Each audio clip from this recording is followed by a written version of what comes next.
bolanda biso na Happy Box TV. Ça veut dire décodeur Oyo. Ils ont la chaîne nyonso tout le monde entier, surtout en Afrique.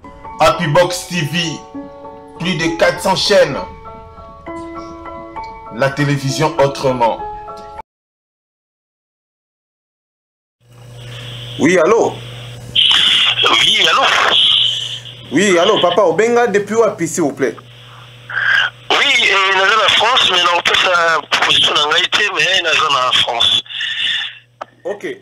Namoni Obenga pour na makambu ya mboka ya Congo. Eloko nyoko ekoloba na émission na biso ya l'écran duplex. Oui, en fait, makambu ezali mingi. Makambu ezali mingi na mboka na biso. Mboka na biso et ça malade.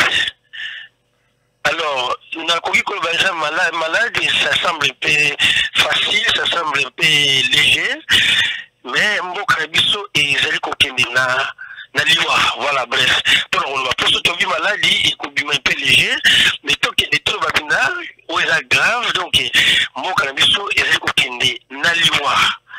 Mboka na biso ezali kokende na kobunga. Voilà, et là qu'on a bien guéri pour tout le monde. Merci. Ok.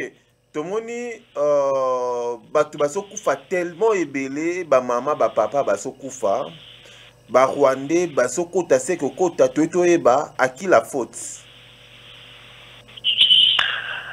Alors, c'est une question vraiment pertinente. Et c'est une question vraiment parce que origine il y a situation autour de l'élo oyo.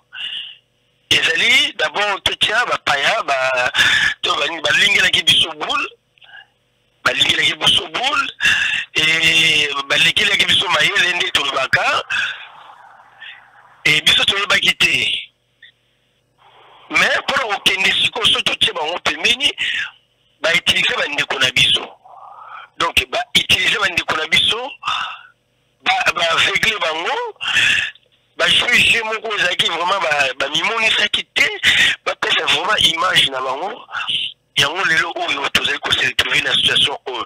Donc si je comprends bien ceux qui n'ont pas un peu clair ezali ba ndeko na biso nde bazaki cheval oyo ba yini na biso ba itisaki pour lelo oyo baba na ko boma biso baba na ko exterminer biso. Donc voilà un peu le coquille coco répondre na aux questions yangwana.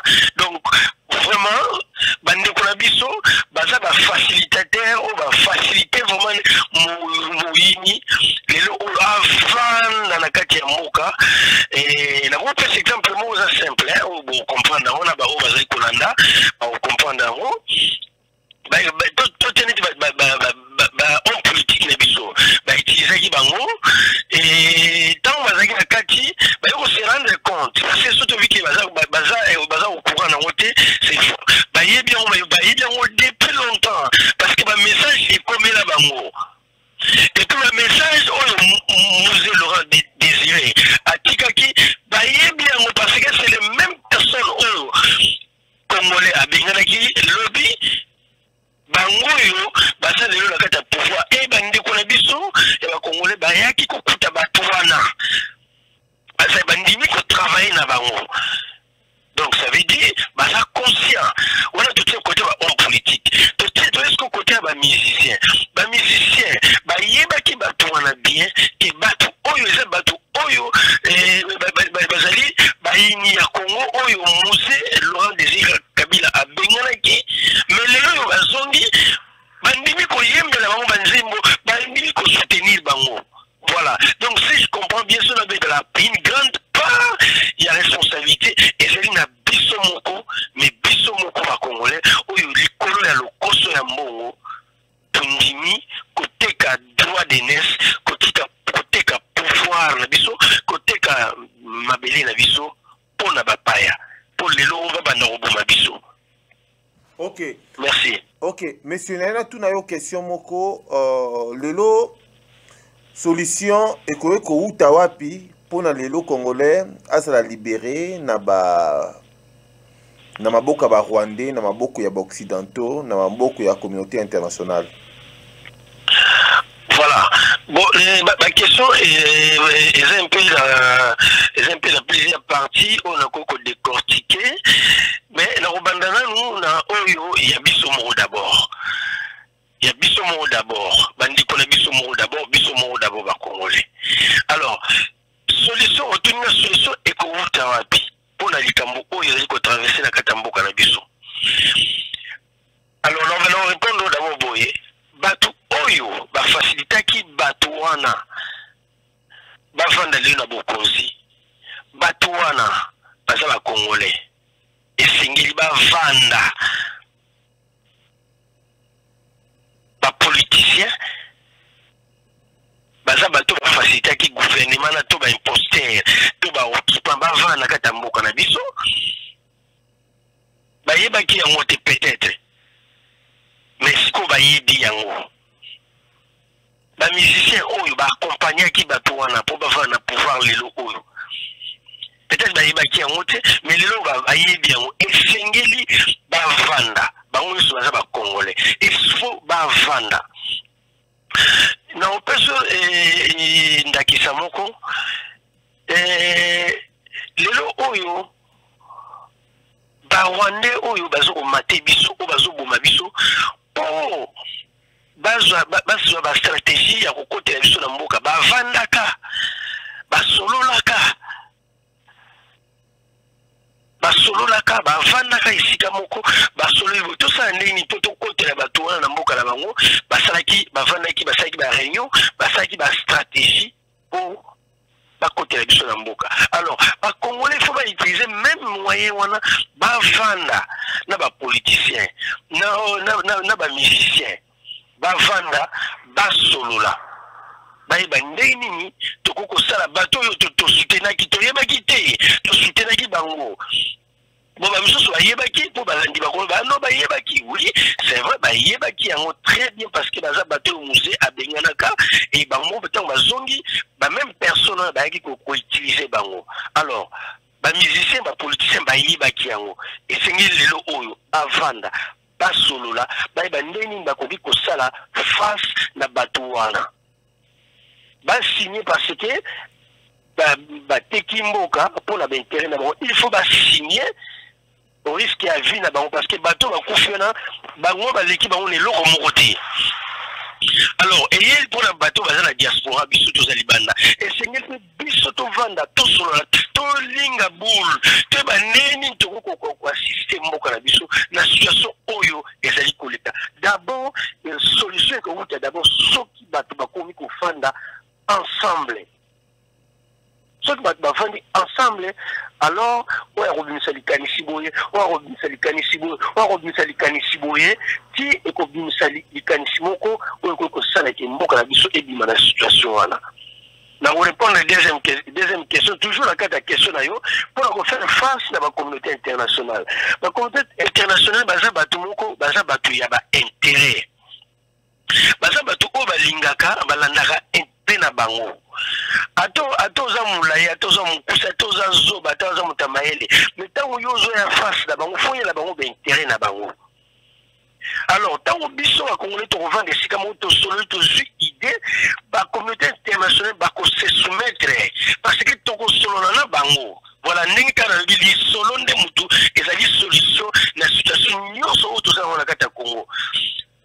Les autres monde bande ko na biso oya ya Congo ya diaspora to moni un groupe ya batu ba keneki komona première président de l'Assemblée de France kuna ba keneki ba solo la kitango mulai. Ça veut dire que les solo kana nde mutu bimisaka solution. Congolais wa la diaspora il faut afanda esika moko a solo la lokola mutu moko c'est alors makansi ko bima pour que to ke nous proposer en na o bazali ba communauté internationale to pe ba multinationale o bazana intérêt na bango na kati ya Congo. C'est vrai ba ko perdre yango te parce que ata ba yoki biso to sololi ba ko garder toujours l'intérêt na bango. Donc si je comprends bien, si je veux être clair, nous ezali ya partie ya dialogue ndé ce eko kubima pour la mboka na biso. Merci. OK. Et alors Alors, Batubele Basolanda Biso Awa, Autopesa, ma proposition n'a bien. Alors, Lelo, position à diaspora et Zanini pour la politique congolaise. Alors, ceux qui la comprennent bien, et diaspora d'abord a commis focaliser la makamambo kanae. Diaspora a commis ce qu'on focalisé dans makamambo kanae. Raison pour laquelle a boyaki d'abord où ils allaient distraction, makama musique, makama théâtre, baya na poto awa, baya obeta la musique pour nous distraire biso. Premier embargo, diaspora a réussi yango wana. Même dans l'Afrique du Sud partout, diaspora a terminé makasi, a commis plus focalisé dans makamambo kanae. A commis plus côté là, makambo ya mboka na a commis plus na souci ya mboka na. Alors, je pense que déjà on a ezali effort moko ya makasi auto sali. Ce qu'il faut tolika na phase mususu o etali ke to vanda to solola to luka mayele nini to babinga na français ba stratégie o tuko ko sala ke to faire face na plaisir parce que mboka na biso ezaka non seulement na problème ya koluka comment dirais-je solution moko pour na bitumbi si la mais tout ça sous na problème ya bateau bazali ko kufa na kati ya bitumba oyo ya bateau oyo bazoko baza ba blessé na kati ya bitumba oyo na bateau bazali ba déplacer de guerre ya ba situation oyo diaspora il faut afanda to luka ndenge to koko banda ko assister bango. Je pense que ce qui tout ça va premier awana après la solution monsieur Oya Obima comment contacter les multinationales, comment contacter les multinationales plutôt, comment contacter contacter les bourreaux ou les bazali quoi pour déranger sur la mboka. Et en plus, qu'on a créé lobbying, on a bengi, qu'on créer force, moko, on a dit qu'il beaucoup qu'on vend la solution de gauche à droite et la puissance pour intervenir dans la carte d'Amboka na biso. Je pense que et là, le diaspora, il faut ça pour soutenir, pour nous la mboka na la carte de situation tous et ça, il faut tout vendre ensemble. Tout vendre ensemble, non comme combattants, parce que combattants, ils allaient aux voyous, tout vendre na ndenge ya bana ya mboka. Tokutana na ndenge ya bana ya mboka. Bon, tout n'a peut-être mettre Europe eza munene ou bien tozala mukili eza munene tokutana biso sosi kama ndeni non. Batu na kwena bango bazwa conscience que toujours travailler plus na ordre moko dispersé. Mais maintenant tout travailler na ordre moko ou tout travailler na ordre, tout se mettre ensemble. Batuna kwena bango o bazana na Belgique bazana Bruxelles bakutana na bato bazana ba province musuzali pembeni na bakutana ensemble o pe bazana France bazana na Paris bazana facilité kokutana bakutana o bazana ba province bakutana donc surtout comme ko sala la biloko wana. C'est alors que nous avons obéissé makanisi ya malamu. Je pense que dernièrement ceux qui ont nangai bien Martin Fayulu ayaki awa na poto akina même aux États-Unis asalaki tourner monene amonaki combien peuple congolais a se manifesté qui a tué ba moyen pour ko assister bandeko oyo bazaki ba balle perdu bandeko oyo bazaki bazaki ba blessé bandeko bazaki ba kufaki diaspora a se mobilisé qui a teki ba moyen pour ko assister ba famille wana. Je pense que diaspora a la position moko oyo ezali bien mais ezali ko senga to kinde un peu plus loin pour reposer ba acte moko ou ba action moko plutôt oyo ezali loko oyo eko contribuer pour na ebimisa mboka na biso na kati ya situation oyo tozana yango. Mais d'abord il faut tous se mettre ensemble et ça très important. Tous se mettre ensemble. Ok. Voilà un peu. Ok, merci beaucoup. Na passage nayo et l'on y koloba ya suka par rapport ya passage non nakati ya congofrance.com. Et l'autre on a koyi koloba ce que na bi ya suka et vous avez un peu malamute parce que ça toujours na posa ya Congo France ezali et arme moko ya makasi nde tolobaka média ezali, si je me trompe pas, ezali 5e je sais pas si c'est 6e puissance na monde oyo batamine ba multinationaux ba utilisaka pour faire passer ba message na bango. Congo France ezali eza arme oyo lelo na kata diaspora ezali kosunga biso makasi, donc ekozambala ya suka te parce que naoza toujours na posa ya koleka awa eloko nakoki koloba na bandeko oyo bazali kolanda biso tolongwa na badistraction na oloba eloko moko boye bayebaka force ya communauté à partir ya baressortissant na yango. Oye baki communauté wana bazali makasi ou bien ba ressortissant ya mboka wana baza makasi okoyeba yango à partir ya ba ressortissant na yango ou bien ba peuple na yango. So moni peuple ça toujours na kata buzoba na kata ba futilité na kata ba ndito ba sapologie na moment où mboka na bino za na kata ba problème bino bozo leka pona osala ba défilé de mode mboka na bino za na kata difficulté bino bozo osala ba fête total ba Facebook ya ba congolais on comprendre que c'est des gens qui sont dans la distraction pendant que mboka na biso ezali kokende mais peuple wana azali na kati ya distraction. Donc si je comprends bien dani banguna ya Congo ba utiliser kikata attitude ya ba congolais batali bamoni a peuple ngwaza ndini azo raisonner ndini batali ndini a vivaka ba yo comprendre que nous a peuple moto koko je bango facilement yango moni lelo oyo ba kote libiso na kati ya mboka ba vandi ndeto bana lingala abanganzami et puis ba boyi kobima et puis ba boyi kobima na kanai na nko. Donc elo ngana oloba na peuple congolais bazali kolanda na moment oyo tolongwa na ba distraction ni konanga soko za na poso sala ba na français mativi sala ngona coulisse bon sala ngona kata ndako na yo to la quand même que tu conscience tolongwa na ba n'importe quoi hein. Comment bandeko bazo kufa yo zali ko sa fête et puis ozo ko exposer yango ça la fête na yo na ndako na yo ozo na poster ko zo obimisa yango na ba Facebook na ba réseaux sociaux et ça na sens mo côté et là on ezo la ki yo na moment na ozali ko participer na situation ya mboka na yo. Tant on a une image à fête na yo, il y a un anniversaire na yo, il y a olamba ki boyo otina ba image, otina na ba réseaux sociaux, olata ki bo otina ba réseaux sociaux. Et loko nini ezali ko la bisaki yo ezali ko contribuer na ozali ko participer na souci ya mboka na yo. Peuple congolais to kola, toza ko kola te. Tozali ko kola te, tozali ko kola te. Tozali ko kola te. Et là on suna koloba, mboka otovani na poto otovani oyo. Babunda pona mboka na bango. Babunda pona mboka na se sacrifier. Batu bakufa. Lelo oso bazosala ba loi ya ba loi na bazo voter en contre biso. Lelo biso ce que tu uzonga wapi? Ce qui lelo otolaki susciter to la nanzela même ya ba prière, nanzela ba conscientisation, nanzela mobilisation, nanzela sensibilisation.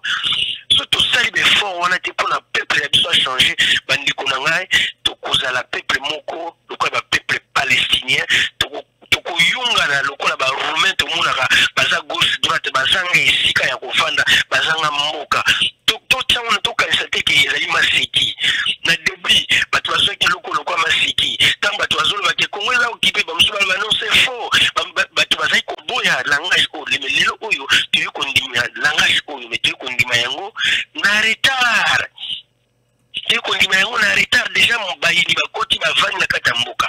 Donc peuple congolais to kola na maturité ya peuple oyo à comprendre situation ya mboka na ye. Voilà le ko na kokai koloba na Congo France et puis na balandi ya Congo France na moment oyo vraiment bandeko to changer mentalité na biso to za mentalité moko ya trop primaire ya bana mike ya bato baza encore na maternelle. Voilà le ko na kokai koloba ya et pour ko passer message na kati ya Congo France. Okay. Merci. Merci beaucoup ndeko na biso oyo asalaki na biso na kati ya émission oyo les grands duplex. tosoli makambo mboka bomoni totie numéro moko ya banque numéro moko pour la transaction bokoki kotina mbongo na bino facilement na compte oyo totie ya bakomi IBAN botinda mbongo na bino pour na contribuer na contribution na bino boza bato ya diaspora pour na to aider baninga na biso surtout au baza à l'extérieur ya mboka oyo bazozwa ba problème oyo bazokufa na masasi ya Kabila oyo bazali na kati ya choc bazozika pour te soutenir bango. Donc IBAN eza wana botina mbongo na bino ça sera bien reçu to reçoit yango pour na to aider bande ko na biso oyo baza à l'extérieur. En tout cas merci beaucoup. Vous allez la brancher na kati ya congofrance.com. À la prochaine. Au revoir. Bolanda biso na Happy Box TV. Ça veut dire décodeur Oyo. Ils ont la chaîne Nyons tout le monde entier, surtout en Afrique. Happy Box TV, plus de 400 chaînes. La télévision autrement.